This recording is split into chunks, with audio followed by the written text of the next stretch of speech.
The morning sun barely touched the marble floors of the old apartment building when Richard stepped inside. His Italian leather shoes clicked against the worn tiles, each step echoing through the quiet lobby. At 42 years old, he had built everything from nothing. His real estate empire stretched across 3 states, and this building was just another number on his spreadsheet. Richard checked his watch. He had 20 minutes before his next meeting downtown. This stop was simply a formality, something his assistant could have handled, but he liked to see his investments with his own eyes, especially on demolition day.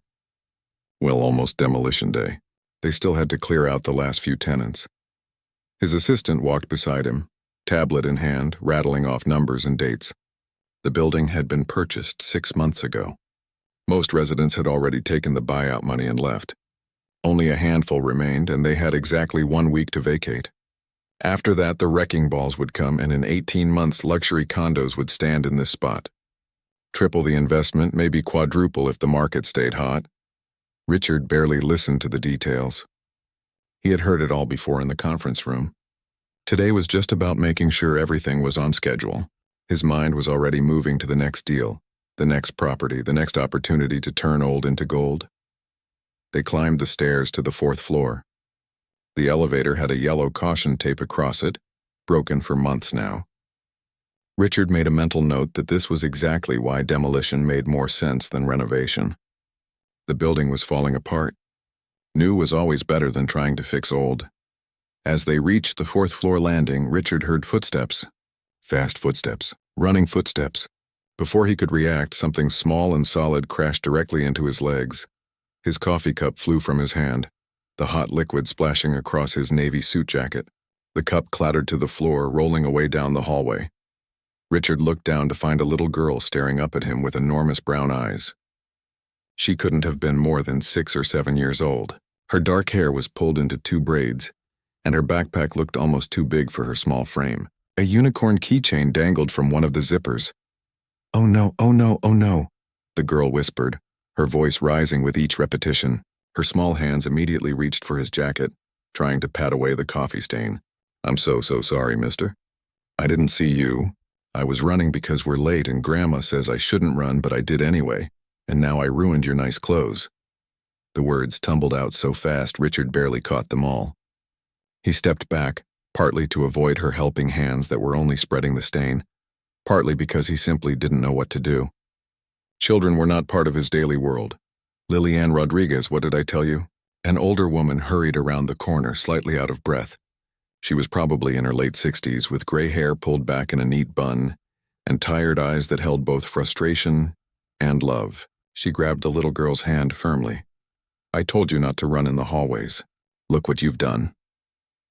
The grandmother turned to Richard, and he saw genuine worry cross her face. "Sir, I'm so terribly sorry.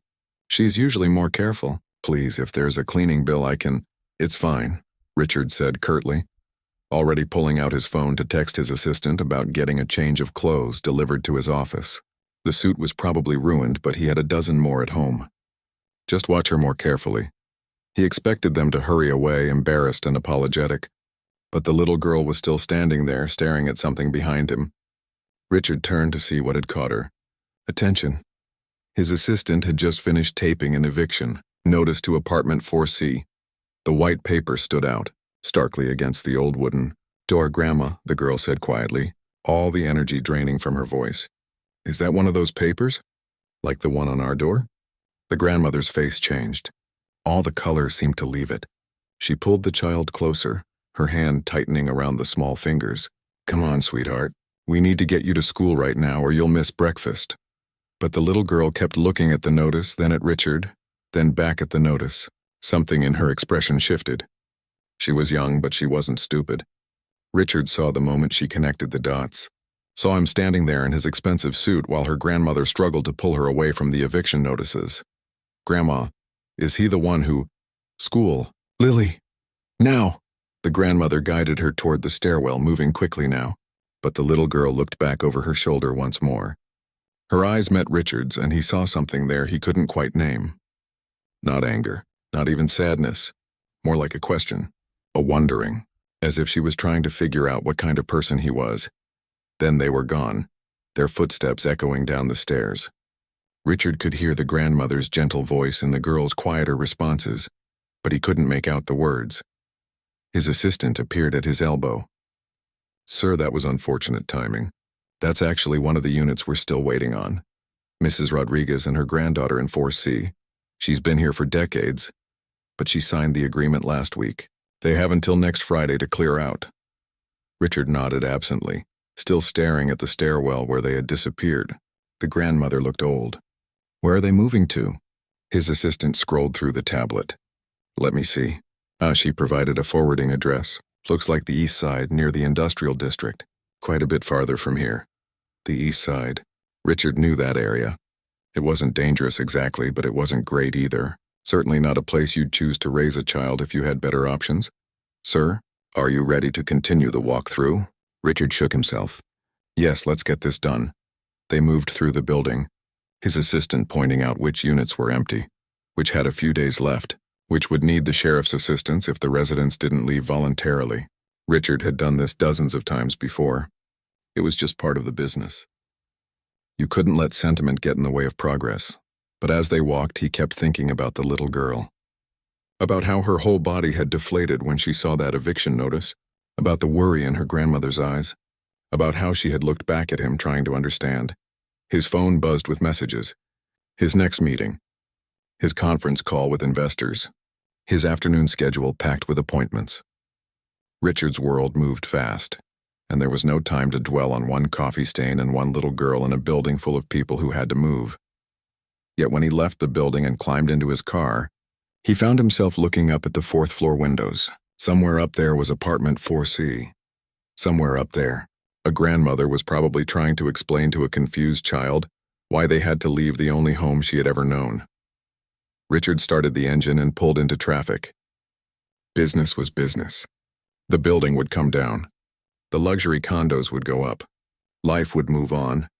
But for the first time in years, something felt unsettled in his chest. Like a small crack in a foundation he hadn't known was there. He reached the office tower where his company occupied 3 full floors.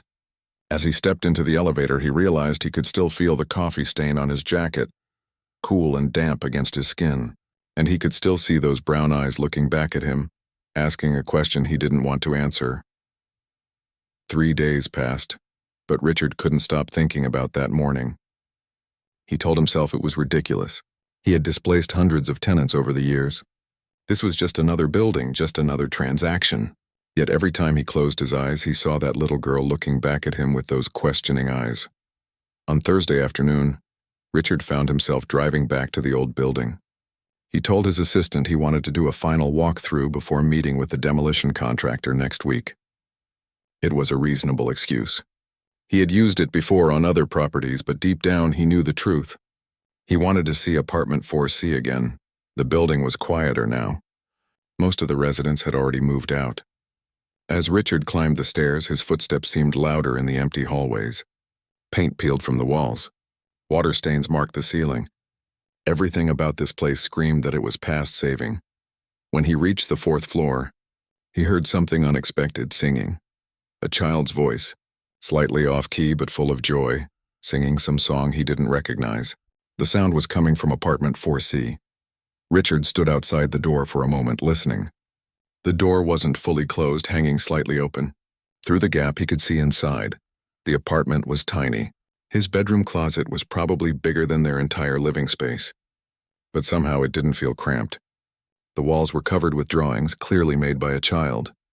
The refrigerator had photographs held up by magnets, pictures of the little girl at different ages, always smiling. A worn sofa sat against one wall, covered with a colorful blanket that looked handmade. The little girl, Lily, sat at a small table near the window, coloring in a book with intense concentration. Her grandmother moved in and out of view, packing boxes in what must have been the bedroom. Richard wasn't sure what to do. He should leave. This was intrusive, but his feet wouldn't move. "I know someone's standing out there," the grandmother's voice called out. "These old floors creak something terrible. You might as well come in instead of lurking in the hallway." Richard pushed the door open slowly. The grandmother emerged from the bedroom, wiping her hands on her apron. When she saw who it was, surprise flickered across her face, but she didn't seem angry. "Just tired. Mr. Richard Chen," she said. "I saw your picture in the newspaper when you bought the building. I'm Eleanor Rodriguez, though I suppose you already know that from your paperwork." "I didn't mean to intrude," Richard said, suddenly feeling awkward in his expensive suit in this humble apartment. "I was just doing a final inspection." "You're the coffee man." Lily looked up from her coloring, her face lighting up with recognition. "Did the stain come out of your jacket?" I felt really bad about that. Despite everything, Richard found himself almost smiling. "Yes, it came out. Don't worry about it. That's good. Grandma always says we should try to fix things when we mess them up. She says that's what responsible people do." Lily went back to her coloring, apparently satisfied with this resolution. Eleanor gestured for Richard to come further inside and closed the door behind him. "I suppose you're here to make sure we're packing. We will be out by Friday like the paper says. I found us a new place." "Where?" Richard asked, though he already knew from his assistant's notes. "East Side, near the old factory district." Eleanor's voice was steady, but Richard could hear the effort it took. "It's further from Lily's school. We'll have to take 2 buses now instead of walking, and the neighborhood isn't as safe, but the rent is what I can afford on my pension." Richard looked around the apartment again, seeing details he had missed before. The height chart on the doorframe, marking years of a child's growth. The windowsill lined with small plants in mismatched containers. The bookshelf overflowing with children's books and photo albums. This wasn't just an apartment. This was a life, documented in every corner. "How long have you lived here?" he found himself asking. 43 years next month." Eleanor sat down heavily on the sofa as if the weight of those years suddenly pressed on her. "I moved in as a young bride, 22 years old and so excited to have my own place. My husband and I raised our daughter here. He passed 12 years ago. Heart attack. And then my daughter." Her voice trailed off, her eyes moving to Lily. "Grandma, can I show him my school project?" Lily interrupted, oblivious to the heavy conversation. "Sweetheart, Mr. Chen is very busy." "It's okay," Richard said, surprising himself. "I'd like to see it." Lily jumped up and retrieved a large poster board from beside the sofa. She carried it over carefully, holding it up for Richard to see.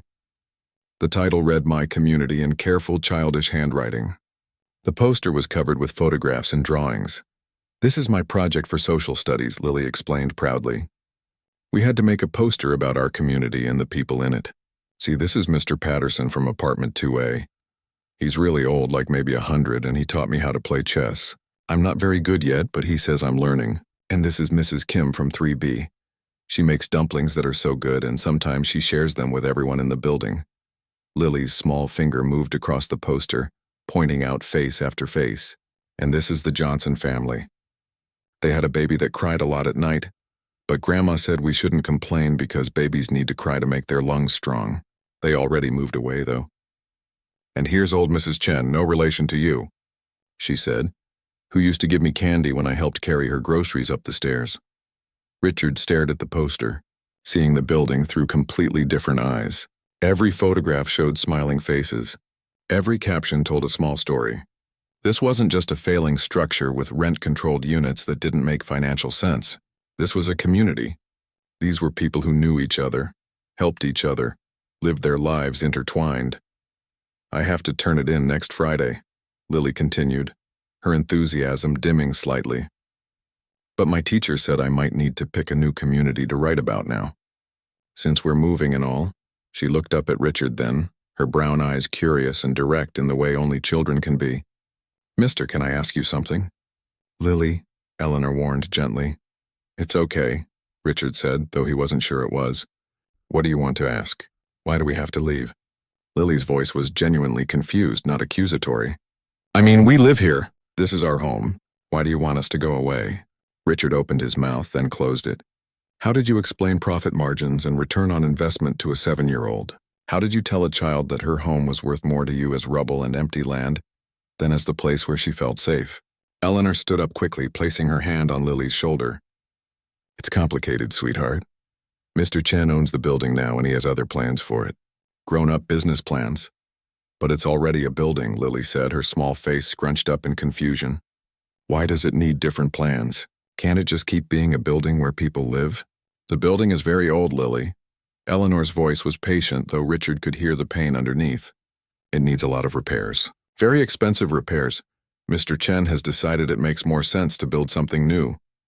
Lily processed this information, her young mind working through the logic. Then she looked back at Richard and asked the question that would change everything. Don't you have a family too? Would you like it if someone made them leave their home? The words hit Richard like a punch to the chest. He stood there, frozen, unable to speak. The question was so simple, so innocent, but it cut through every rationalization, every business justification he had built up over the years. Don't you have a family too? The truth was complicated.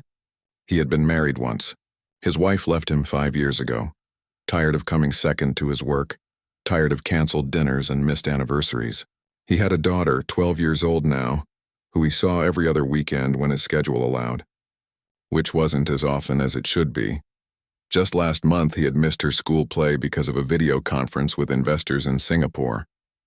She had called him afterward, her voice small and disappointed, saying it was okay. She understood he was busy. That okay had haunted him for days.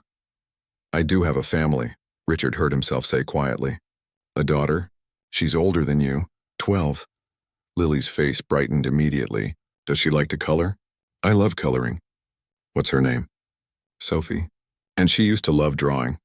The words came out before Richard could stop them. Used to? When had she stopped?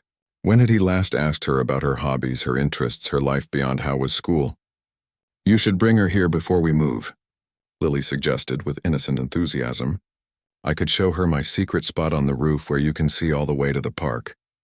And maybe we could be friends. Lily, that's enough now. Eleanor's voice was firmer this time. Mr. Chen has a very busy schedule. I'm sure he doesn't have time for visits. Now why don't you go finish your homework in your room? Lily nodded reluctantly. But before she left, she walked up to Richard and pressed something into his hand. It was a small paper crane, made from origami paper, slightly crumpled from being in her pocket. My friend at school taught me how to make these. She said if you make 1,000 of them, you get to make a wish. I've only made 32 so far, but you can have this one. Maybe you can wish for something good. Then she smiled at him. A genuine smile with no guile or manipulation. Just a child being kind to a stranger, and disappeared into her bedroom. Richard looked down at the paper crane in his palm. It was such a small thing, probably worth less than a penny, but somehow it felt heavier than anything he had held in years. After Lily disappeared into her bedroom, the apartment felt quieter. Richard stood there holding the paper crane, feeling Eleanor's eyes on him. The silence stretched between them, heavy with unspoken words. Eleanor walked to the small kitchen and put the kettle on. Her movements were slow, tired. Would you like some tea, Mr. Chen? I know it's not what someone like you is used to, but it's what I have to offer. No, thank you. Richard paused, then added, Mrs. Rodriguez, about Lily's mother. She mentioned your daughter earlier, but Eleanor's hand stilled on the counter. For a moment, Richard thought she wouldn't answer. Then she turned to face him, her eyes distant with memory. Car accident. 2 years ago this past March. Her voice was steady, but Richard could hear the cracks underneath. Drunk driver ran a red light. My daughter Jennifer, she died at the scene. Lily was in the back seat. She had a broken arm and some cuts, but physically she healed. Eleanor sat down at the small table where Lily had been coloring. The medical bills from Lily's emergency care and the follow-up visits, they ate through what little savings Jennifer had. She was a single mother, worked as a nurse at the county hospital. She had some life insurance, but it barely covered the funeral. This apartment, with its rent control, it's the only reason we survived financially. It's the only reason I could take care of Lily without losing everything. Richard felt something twist in his chest. He had reviewed the building's financial records. He had seen the rent-controlled units highlighted in red on the spreadsheets, marked as underperforming assets. He had never once thought about why those rents were so low, or what it meant to the people living there. The new place you found? Richard said carefully. You said it's not in a good area. Eleanor's laugh was bitter. That's putting it kindly. There was a dicey. The schools are overcrowded and underfunded, but it's what I can afford on a fixed income. She looked up at him and her eyes were fierce despite the tiredness. But we'll manage. Lily is strong. She's been through worse. We'll figure it out like we always do. What about other family? Friends who could help? My sister lives upstate, but she's in a nursing home. Jennifer was my only child. As for friends, Eleanor gestured vaguely at the walls around them. They're all here, in this building. Mrs. Kim, who brings us dumplings. Mr. Patterson, who keeps Lily entertained with chess games. The Rodriguez family on the first floor, no relation, who give Lily hand-me-down clothes from their granddaughter. This building isn't just where we live, Mr. Chen. It's our support system. It's our safety net. Richard pocketed the paper crane and moved toward the door. He needed to leave. This was too much, too heavy. He had a business to run, decisions to make that couldn't be clouded by sentiment. We'll be out by Friday, Eleanor said, standing up. You don't need to worry about that. I keep my word. Richard nodded and left without saying anything more. But as he walked down the stairs, passing the empty apartments and the few remaining residents, he couldn't shake the feeling that something fundamental had shifted inside him. That night, Richard sat in his penthouse apartment. Floor-to-ceiling windows overlooked the city, light stretching out in every direction. His place was 10 times the size of Eleanor's apartment, maybe more. He had a kitchen he never cooked in, a dining room table that sat 12 but had never hosted more than 2 people, and 3 spare bedrooms that stayed empty except when the cleaning service came through. The paper crane sat on his desk, looking out of place among the sleek technology and expensive furnishings. Richard picked it up, studying the careful folds, imagining small hands working to create it. He pulled out his phone and scrolled through his photos. Work events, property acquisitions, business dinners with clients whose names he barely remembered. He had to scroll back 7 months before he found a picture with his daughter in it. Sophie was standing beside him at some restaurant, barely smiling, looking like she'd rather be anywhere else. When had that happened? When had his daughter started looking at him like he was just another obligation in her day? Richard dialed a number he didn't call often enough. His ex-wife answered on the 3rd ring. Richard? Is something wrong? It's almost 10 o'clock. Nothing's wrong. Is Sophie still awake? On a school night? No, she went to bed an hour ago. What's this about? Richard rubbed his face. I wanted to talk to her about... It doesn't matter. Sorry to bother you. Wait. His ex-wife's voice softened slightly. Richard, what's going on? You sound different. Do you remember why you left? The question came out before he could stop it. There was a long pause. We've been over this. You know why? Tell me again, she sighed. Because I got tired of competing with your work for your attention. Because Sophie needed a father. Not just someone who showed up every other weekend with expensive gifts. Because you cared more about building your empire than building a family. The words should have stung. They had stung when she first said them 5 years ago. But now they just felt true. Uncomfortably, undeniably true. I think I'm starting to understand, Richard said quietly. That's progress, I suppose. Look, if you really want to talk to Sophie, you could pick her up from school tomorrow. Take her to dinner. Actually spend time with her instead of just appearing for scheduled visitations. I have meetings tomorrow. Of course you do. The disappointment in her voice was familiar.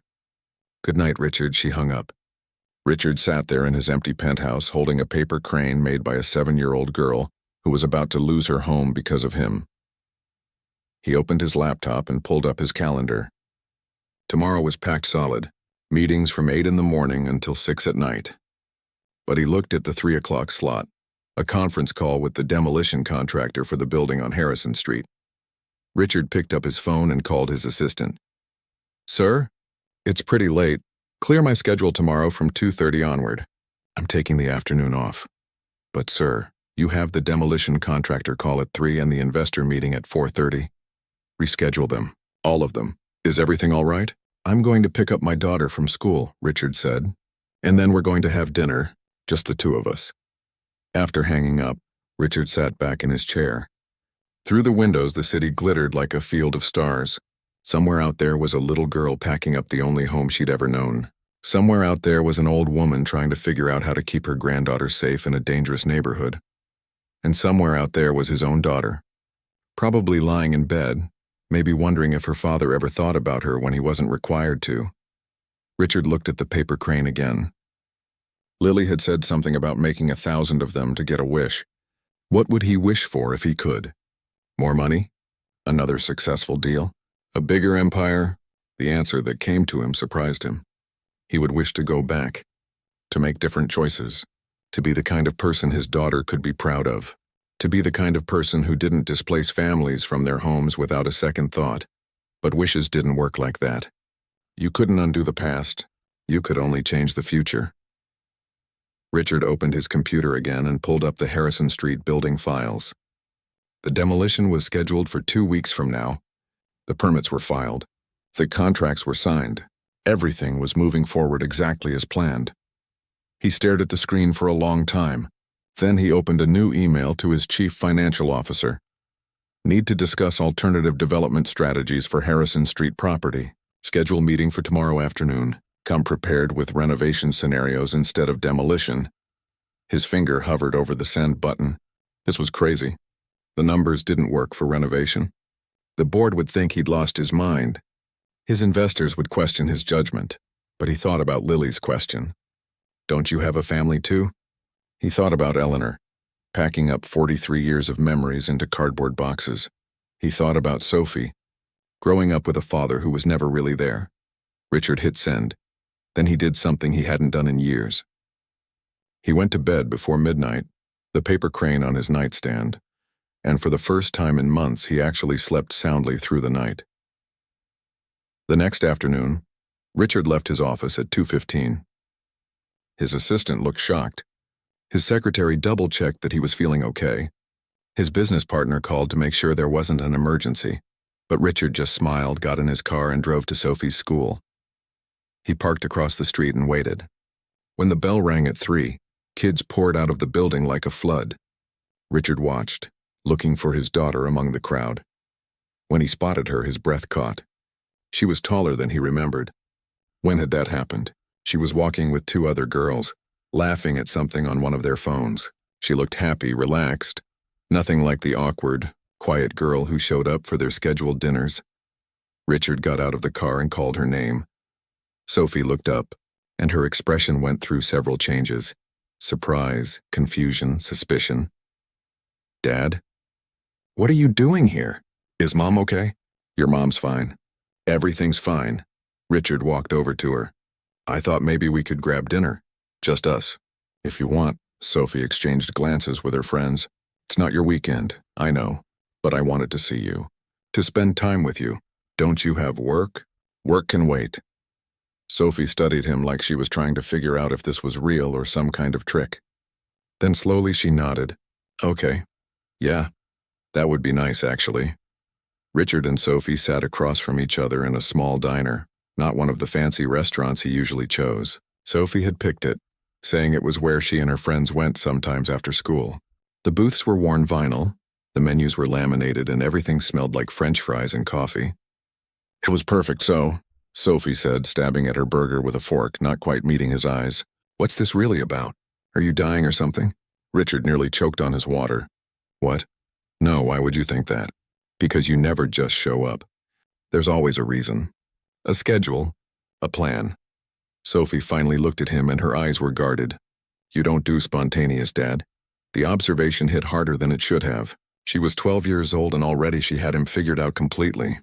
You're right, Richard said slowly. I don't usually. But I'm trying to change that. Why now? Richard thought about how to answer. He couldn't exactly explain about Eleanor and Lily and the paper crane that was currently in his jacket pocket. I met someone recently who asked me a question. A simple question.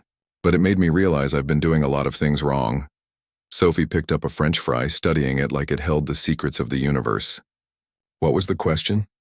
She asked me if I had a family too, and if I would like it if someone made my family leave their home. Who asked you that? A little girl, 7 years old. I'm in the process of buying the building where she lives and tearing it down. She and her grandmother have to move because of me. Sophie was quiet for a moment, processing this. Are you still going to tear it down? I don't know yet. I'm looking at other options. Because of what a 7-year-old said to you? Because she made me see things differently. Richard leaned forward. Sophie, when she asked me about having a family, I thought about you. And I realized that I've been a terrible father. I miss your school plays. I forget to call. Even when I'm with you, I'm usually checking my phone or thinking about work. Sophie's expression was hard to read. She was quiet for so long that Richard started to worry. Then she spoke, her voice small. Last month, at my play, I kept looking for you in the audience. I told myself maybe you were just running late. Mom said you had an important meeting and I said I understood. But I didn't really. I just said that because it's what you want to hear. Richard felt something crack inside his chest. I'm so sorry. The thing is, Sophie continued, and now her eyes were starting to shine with tears she was trying not to shed, I've gotten used to it, to you not being there. And that's worse somehow.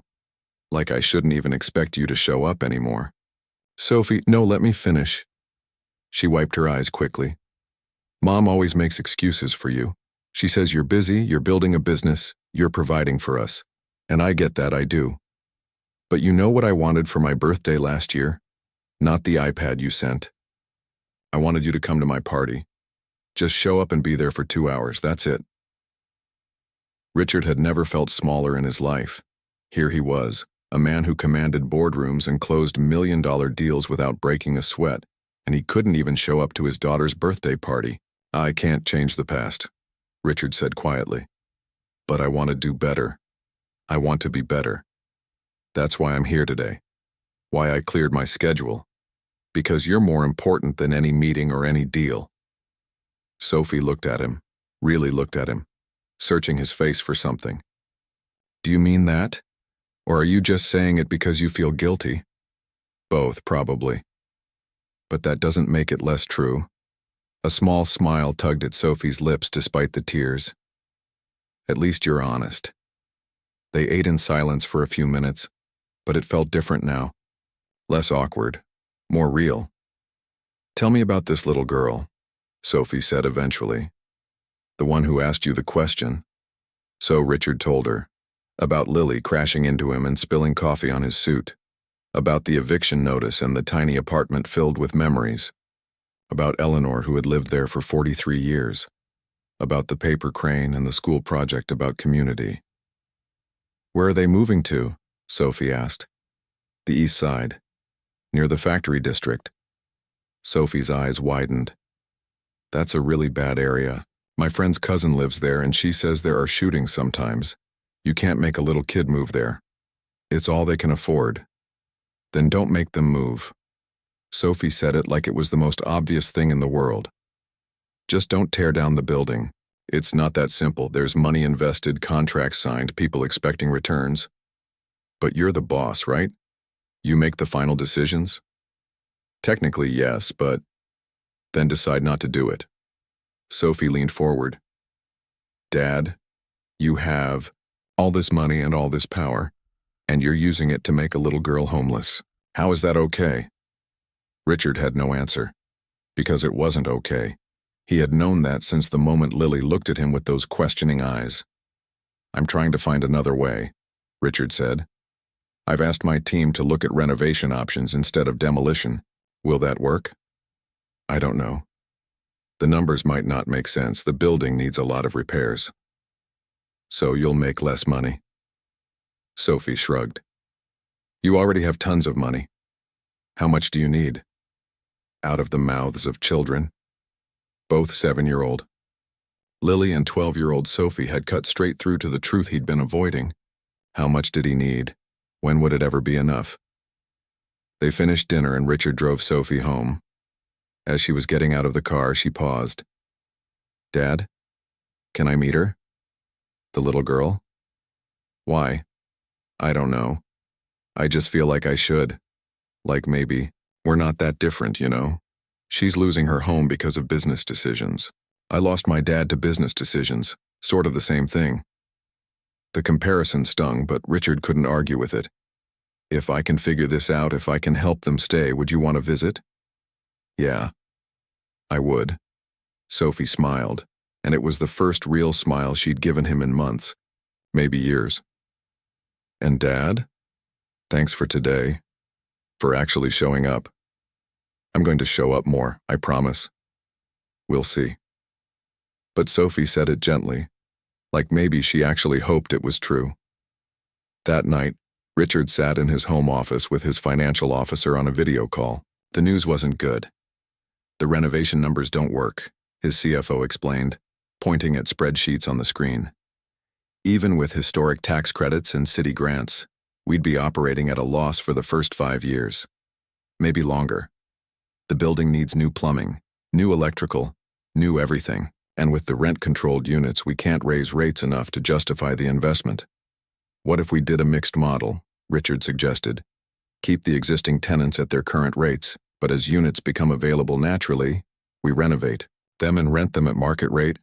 That's still a 15 to 20-year timeline before you break even, and that's assuming everything goes perfectly, which it never does with old buildings. Richard looked at the numbers on his screen. His CFO was right. Every scenario showed the same thing. Demolition and new construction was the only option that made financial sense. What about the community impact? Richard asked. Have we factored that in? His CFO blinked. Community impact? I'm not sure what you mean. The people who live there, where they'll go, what it means to displace them. Sir, with all due respect, that's not really part of the financial analysis. We offered buyouts, everyone signed the agreements, legally we're covered. I'm not asking about legal, I'm asking about right and wrong. There was a long pause. Richard, are you feeling okay? This isn't like you. Maybe it should be. After the call ended, Richard sat in the dark thinking. Tomorrow he had a board meeting.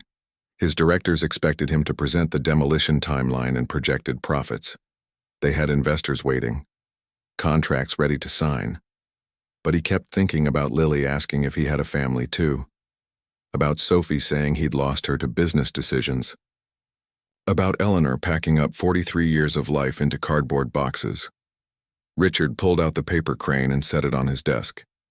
In the dim light from his computer screen, it cast a small shadow on the wood. His phone buzzed, a text from Sophie. Just 2 words, but they changed everything. Be brave, Dad. Richard stared at those words for a long time.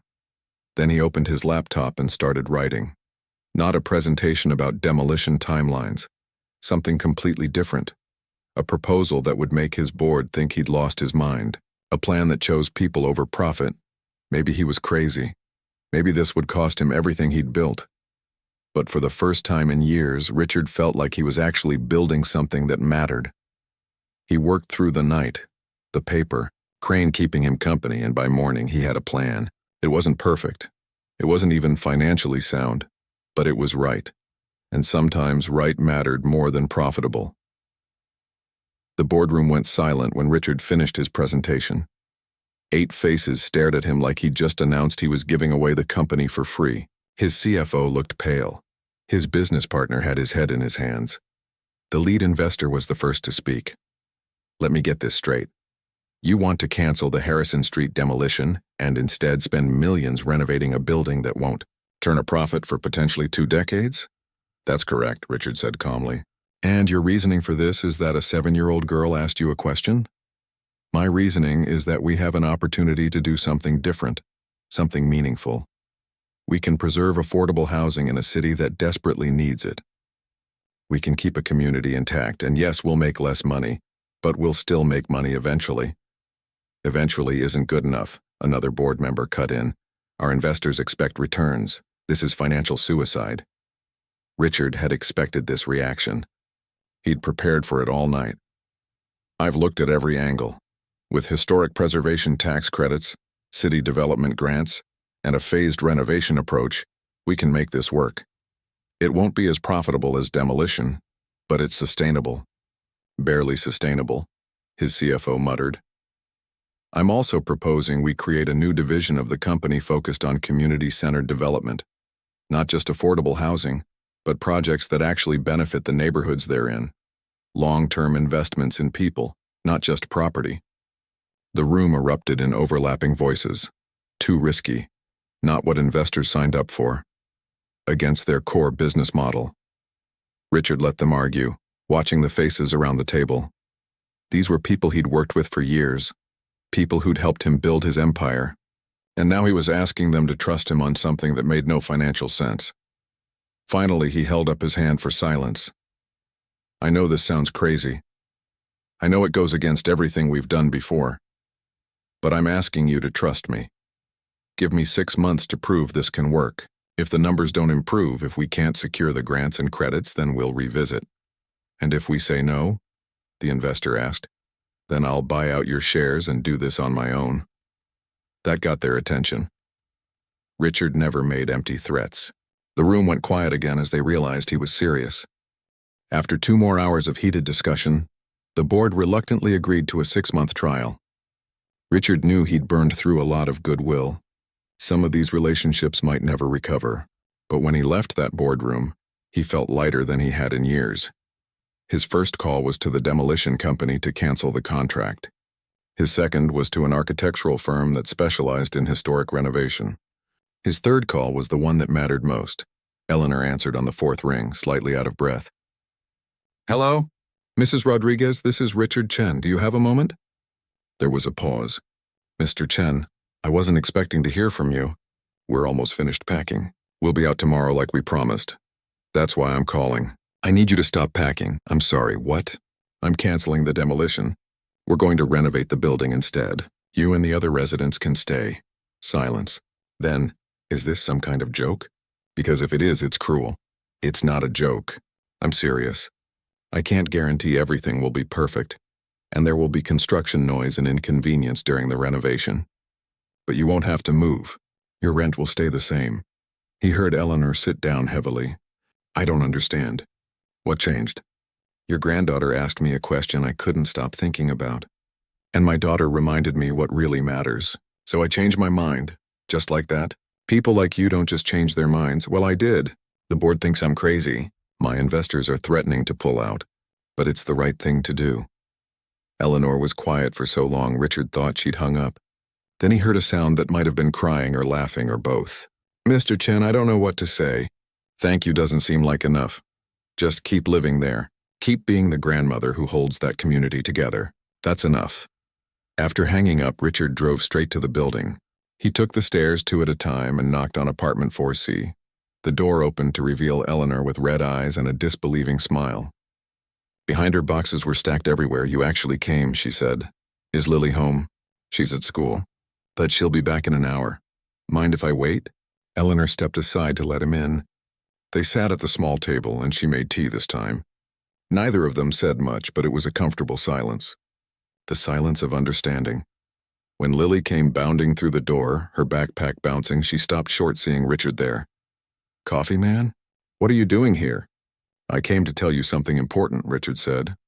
Remember how you asked me if I had a family too? Lily nodded seriously. Well, that question made me think a lot, and I realized you were right. I do have a family, and I wouldn't want anyone to make us leave our home, so I decided you shouldn't have to leave yours either. Lily's eyes went wide. You mean we can stay? You can stay. The little girl let out a shriek of joy and launched herself at Richard, wrapping her arms around his neck. Thank you, thank you, thank you. Grandma, did you hear? We can stay. I heard, sweetheart. Lily pulled back, her face glowing. Can I tell Mr. Patterson? And Mrs. Kim? And everyone? You can tell everyone, Richard said, smiling despite himself. Lily ran for the door, then stopped and ran back. She dug into her backpack and pulled out a small plastic bag full of paper cranes. I made more. I'm up to 68 now. You should take some more for extra good wishes. She pressed 3 more cranes into his hand, then disappeared out the door, her voice echoing through the hallway as she knocked on neighbors' doors with the news. She's going to tell the whole building in the next 10 minutes, Eleanor said, shaking her head but smiling. Good. They should know. Richard stood to leave, but Eleanor stopped him. Mr. Chen, can I ask why you really did this? The truth? Richard thought about it. Because I looked at my life and didn't like what I saw. I had money and success, but I'd lost the things that actually matter. My daughter barely knew me. I was so focused on building an empire that I forgot empires mean nothing if they're built on other people's suffering. Your granddaughter reminded me that there's more to life than profit margins. That's the expensive lesson. The most important ones usually are. Over the next 6 months, Richard threw himself into the renovation project with the same intensity he'd once reserved for demolitions. He met with architects and contractors. He fought with the city for permits and grants. He personally oversaw the timeline to minimize disruption to residents. He also brought Sophie to meet Lily, just like she'd asked. Watching the 2 girls explore the building together, Lily showing Sophie her secret spot on the roof, Richard felt something he hadn't felt in years. Pride. Not in a deal closed or profits earned, but in a choice made for the right reasons. The renovation was harder than expected. Costs overrun, timeline stretched. His board reminded him weekly that they'd warned him. Some investors did pull out, but Richard kept going. He also kept his promise to Sophie. He made it to her next school play, and her soccer games, and just random dinners where they talked about nothing important and everything important at the same time. Their relationship didn't fix itself overnight, but slowly, carefully, they were building something real. One Saturday, a year after that first collision in the hallway, Richard returned to the building for the renovation completion celebration. The residents had organized a block party. The old building looked transformed, fresh paint and new windows, but still the same structure with the same heart. Lily ran up to him, bigger now, her hair longer. "Richard? Look what we did." She'd stopped calling him Coffee Man months ago, and now used his first name like they were old friends. She pulled him over to a wall where residents had painted a mural. It showed the building surrounded by faces, the community that called it home. And there in the corner was a tiny painted figure that looked suspiciously like Richard, with a paper crane in his hand. "Mrs. Kim painted you," Lily explained, "because you're part of our community now too." Richard stared at that mural, at his painted face among all those others, and felt his throat tighten. Part of the community, not the owner, not the landlord, part of the family. Eleanor came over, older but lighter somehow, like a weight had been lifted. "You did a good thing here, Richard. More than just saving a building. You saved something harder to rebuild once it's gone." "What's that?" "Hope. The belief that people still matter more than money." Sophie appeared at his elbow, smiling. "Dad, Lily wants to show me the community garden on the roof. Can we go up?" "Of course." As he watched the two girls run off together, Richard pulled out his phone and took a picture. Not of a property or an investment, just of two kids being kids in a building that almost wasn't there, saved by a question from a 7-year-old girl who refused to believe that business had to come before people.